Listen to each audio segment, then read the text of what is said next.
The Cursed Bread of France, 1951. In August 1951, an entire French village lost its mind. And the only thing they had done differently that morning was eat bread. The village of Pont-Saint-Esprit, France. A local bakery sold freshly baked bread to the townspeople. The same bread they had eaten their whole lives. Within hours, villagers were seeing beasts, fire, and monsters. One man hurled himself from a second-floor window, convinced he could fly. Another was found crawling through the streets, certain that serpents were consuming him from the inside. Children attacked invisible enemies. 50 people were committed to asylums. 7 died. Locals called it le pain maudit, the cursed bread. Scientists later concluded the most likely cause was ergot, a grain fungus that produces compounds nearly identical to LSD. The bread had poisoned an entire village's mind at breakfast. But here's where it gets darker. In 2009, declassified CIA documents emerged suggesting Pont-Saint-Esprit may have been a deliberate field test, the agency secretly spiking the food supply with LSD to study mass psychological breakdown. The CIA never confirmed it. No one was ever held responsible. To this day, nobody knows for certain what drove a quiet French village to madness in 1951. The Great Boston Molasses Flood, 1919. Most people assume that if a giant tank burst open in the middle of a city, the danger would be obvious. In Boston in 1919, the tank was full of molasses, and people still died. January 15, 1919. A 50-foot-tall steel tank owned by the U.S. Industrial Alcohol Company stood in Boston's North End, holding 2.3 million gallons of thick, dark molasses. At around 12:30 in the afternoon, it exploded. The wave that came out was 15 feet high and moving at 35 miles per hour. It hit everything: buildings, horses, people. Wooden structures were flattened in seconds. Steel girders from the elevated railway above were bent and twisted like wire. People in the street were picked up by the sheer force of air and hurled across the road before the syrup even reached them. Then the molasses slowed. That's when it became a death trap. As temperatures dropped, the thick liquid hardened around anyone still caught inside it. Rescuers waded chest deep through the goo for hours. Some victims they found, some they didn't. Not for days. 21 people died. Around 150 were injured. Bodies were pulled out still completely coated in brown sugar. Cleanup crews pumped salt water into the streets for weeks. Locals say that on hot summer days, for years afterward, you could still smell the sweetness rising from the ground. London's beer flood, 1814. On the evening of October the 17th, 1814, the residents of one of London's poorest neighbourhoods were killed by something that, under any other circumstance, sounds like a joke. A massive wooden fermentation vat at Moog's brewery suddenly burst under pressure. The explosion broke the valves on neighbouring vats, setting off a chain reaction. What came pouring out was over 600,000 litres of hot, fermenting porter ale. The brewery sat in the heart of St. Giles, one of London's most overcrowded slums. Streets were narrow. Cellars sat below street level. The beer had nowhere to go but in. A 15-foot wall of ale swept through the neighbourhood. Furniture floated. Cellar walls collapsed. In one house, a mother and daughter sitting down for tea were hit by the wave. The daughter drowned before anyone could reach her. Next door, 5 people attending an Irish wake in a cellar were buried alive when the room caved under the pressure. Another woman was struck and killed by bricks knocked loose by the initial blast. 8 people died in total, mostly women and children. The brewery appeared in court shortly after. The jury declared it an act of God. No compensation was paid to any victim's family.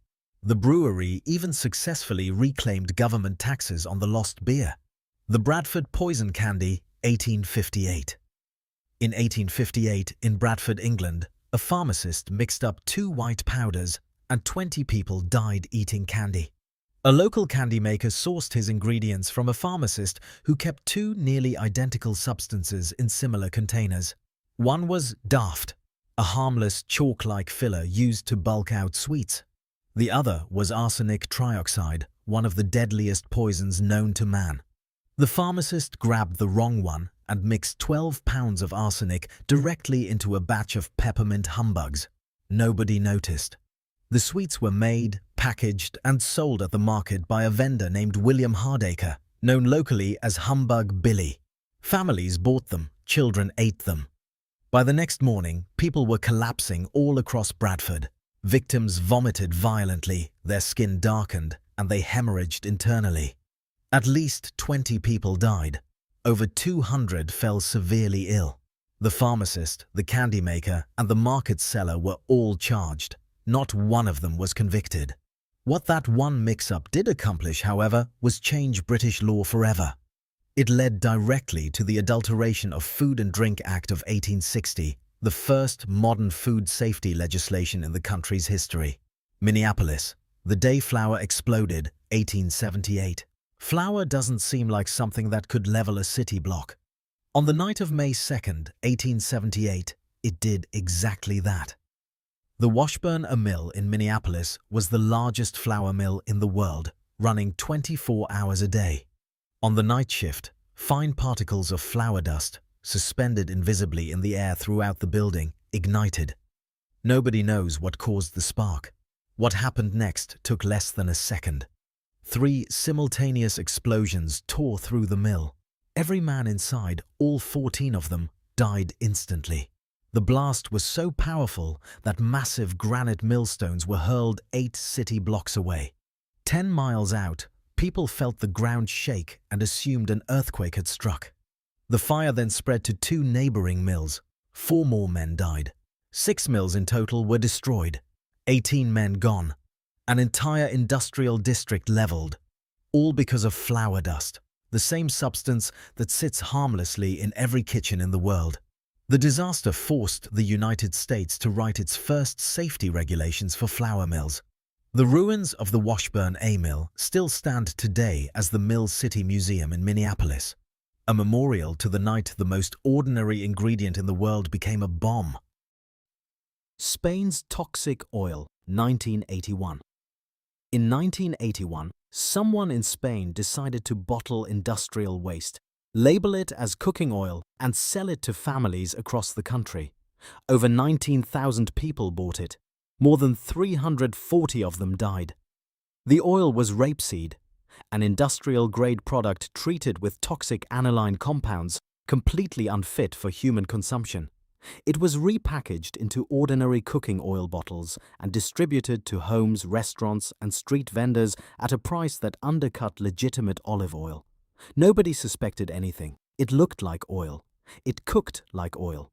The illness that followed had no name because no one had ever seen it before.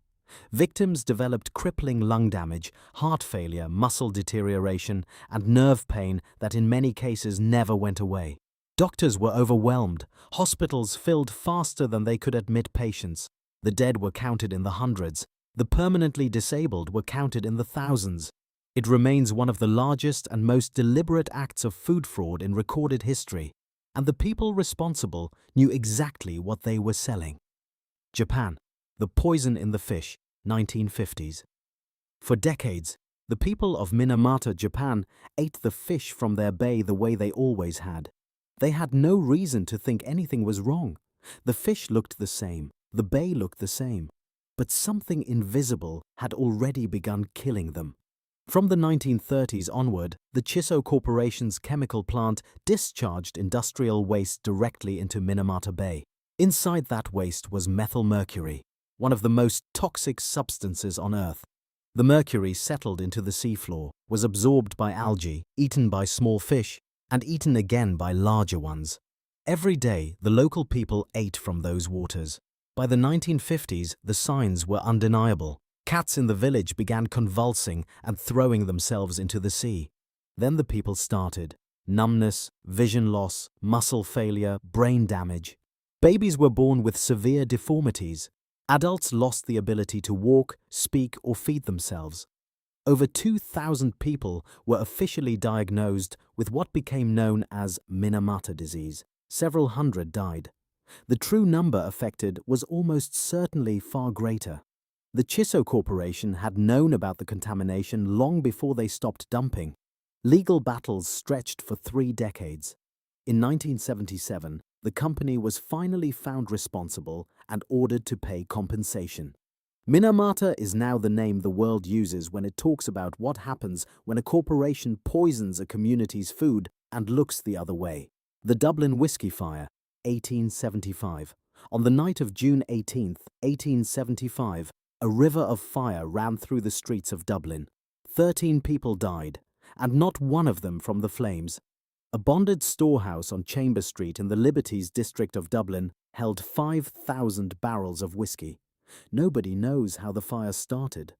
What is known is that when the barrels ruptured, more than 1 million litres of burning whiskey poured through the streets 6 inches deep, moving fast enough to engulf 35 houses and send pigs in the neighbourhood squealing in all directions. Firefighters knew immediately that water would only make it worse. It would spread the flaming liquid further. So they built fire breaks out of sand and manure and tried to contain it from the edges. But while firefighters held the line, the locals ran into the fire. Men and women rushed into the burning streets with their caps, their boots, and their bare hands, scooping up cask-strength whiskey directly from the flaming flood and drinking it on the spot. Some dropped where they stood. Others made it home before the alcohol hit them. 13 people died that night. Every single death was from alcohol poisoning. The Lord Mayor of Dublin, in his address to the public afterward, said those who died could simply not restrain themselves from the burning fluid. He meant it as a criticism, but for the people of the Liberties in 1875, one of the poorest parts of the city, a river of free whiskey in the street was not a disaster. It was an opportunity. Iraq's pink grain, 1971. The bags were bright pink, stamped with warnings, and labelled with a skull and crossbones. None of it mattered, because every word on them was in a language nobody there could read. In the winter of 1971, large shipments of grain arrived at the port of Basra, Iraq. The country had suffered a devastating harvest, and the grain was desperately needed. The wheat had been sent from Mexico and the United States. Seed grain treated with methylmercury fungicide to protect against mold during planting. It was never intended to be eaten. The pink dye, the warnings, the skull symbol, all of it was designed to prevent exactly what happened next. The planting window passed before the grain could be distributed. Farmers took it home. They washed off the pink dye. It came off easily with water. The mercury did not. They baked it into bread. They fed it to their animals. They fed it to their children and ate it themselves through the winter. Mercury poisoning has a delayed reaction. It can take weeks before symptoms appear.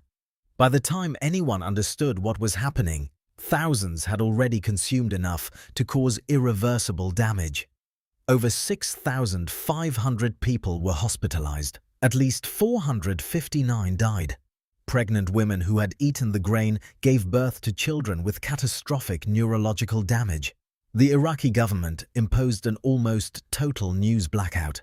The outside world only began learning the scale of the disaster through travelers and foreign journalists who reported hospitals overwhelmed with dying patients. An entire catastrophe, caused by a warning label printed in the wrong language. The Glasgow Whiskey Warehouse Fire, 1960.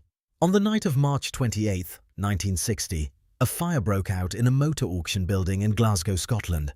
On its own, it would have been a routine fire, but right next door sat the Arbuckle, Smith and Company bonded warehouse, holding over 1 million gallons of Scotch whisky and 31,000 gallons of rum, all aging in barrels stacked from floor to ceiling.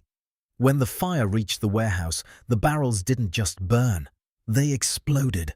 One after another, like bombs going off in a chain, hurling flaming debris across the surrounding blocks. Blue flames shot into the night sky and were visible from every part of the city. A nearby tobacco warehouse caught fire instantly. Buildings all around the block began to go. More than 400 firefighters were called to the scene. They worked through the night as walls continued to collapse unpredictably around them.